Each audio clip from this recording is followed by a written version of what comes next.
Warren Buffett built the single greatest fortune in the history of capitalism on one word: the moat. A business so well protected that competitors simply cannot get in and take its profits. Today, every serious investor on earth asks the same first question about any company: where is the moat? It is the most powerful idea in investing.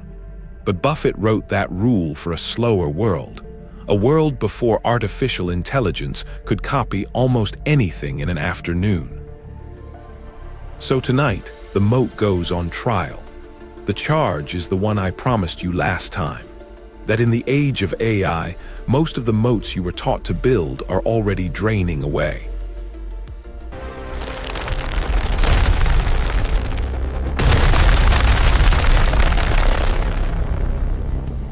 So what is a moat really? Buffett borrowed the word from a medieval castle. Your business is the castle. The moat is whatever stops your rivals from storming in. In his own words, a truly great business must have an enduring moat that protects excellent returns on invested capital.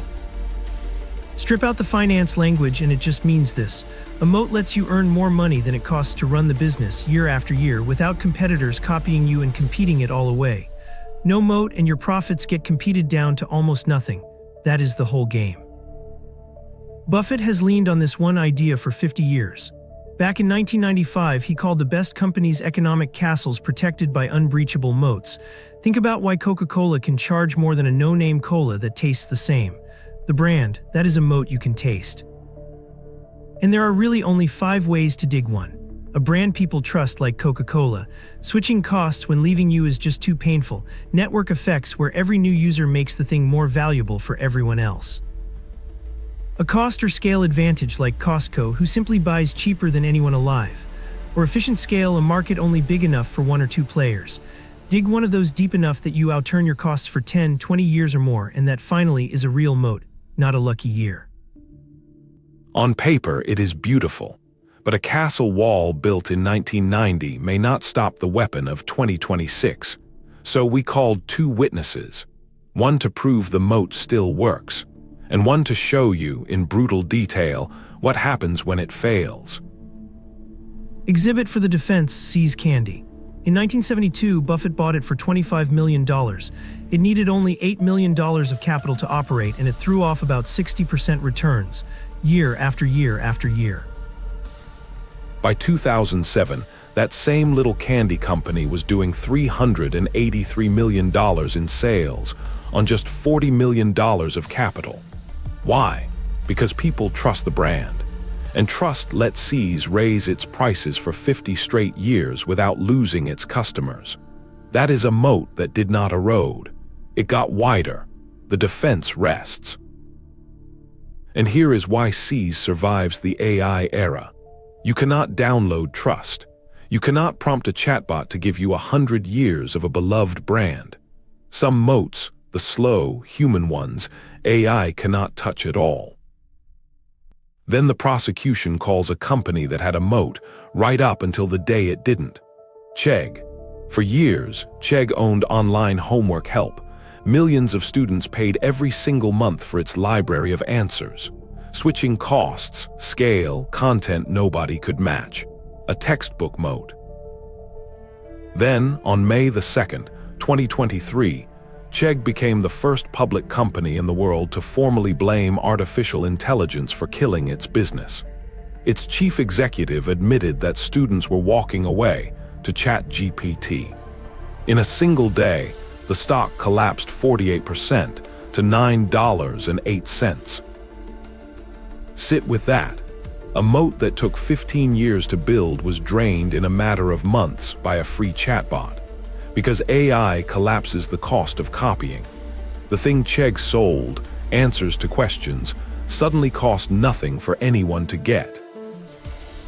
And that is the deeper lesson. Chegg's whole moat was being the one who had the answer. The moment a free tool could answer anything, instantly, for everyone, the water just ran out of the moat. The castle was still standing, but there was nothing left to protect. So here is the real verdict of this trial. AI does not destroy every moat. It destroys one specific kind: feature moats. Product moats. Anything whose entire advantage was simply being the one who had the information. Those are melting everywhere right now, in every industry built on knowing something others didn't. But the very same AI makes other moats stronger. Proprietary data that competitors can't get. Distribution you already own. An ecosystem others have to build on top of, like NVIDIA from our last episode. And trust, the one thing a machine still cannot mass produce. The strongest of all of them is the data flywheel. Every customer makes your product a little smarter, which pulls in the next customer, which makes it smarter still. A loop that compounds on itself, and that a rival cannot simply buy. That is the moat AI builds instead of breaks. So here is the ruling. The moat, alive, but it moved. The moats they taught you, the ones built on features and products and having the answer, are melting. The new moats built on data, distribution, and trust are rising. Buffett's idea survives. It just changed address. And before I close the appeal, I do not just trust my own verdict, so I gave it to the three most powerful AIs on Earth, GPT, Gemini, and Claude, and asked them to tear it apart. Yes, the moat moved, not died, is right. The single most important point is that AI destroys moats built on information access or thin software features, but it strengthens moats built on exclusive data, embedded workflows, distribution, and trust that compound with usage. In 2026, the question isn't can AI copy this? It is, does AI make this company's advantage accumulate faster than everyone else's? I confirm the verdict. The moat hasn't died, it has absolutely shifted ground. The most critical element is proprietary data, because it creates a compounding advantage that AI itself accelerates. The more a service is used, the better its model becomes, creating a feedback loop that becomes incredibly difficult for a competitor to break. I agree the moat moved, but let me add the warning the others won't. Most companies will mistake a temporary head start for a moat. The honest test is brutal. If your advantage does not compound on its own, if it stops growing the moment you stop pushing, then it was never a moat. It was a treadmill. In the age of AI, only the advantages that get stronger while you sleep are going to survive. All three of them agree.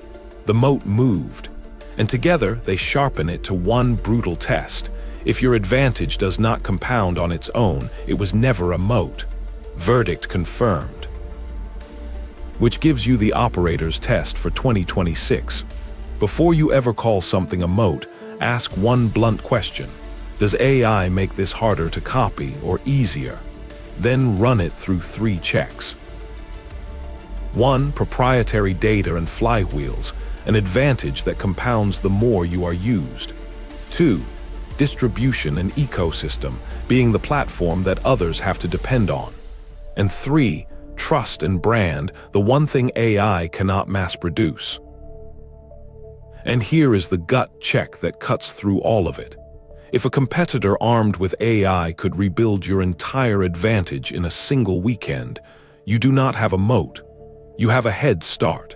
And a head start is not a business worth betting your life on. So the verdict stands. The moat is not dead, but the comfortable one you inherited probably is. Stop defending the wall AI can climb and start building the kind it cannot drain. Next time we put disruption itself on trial.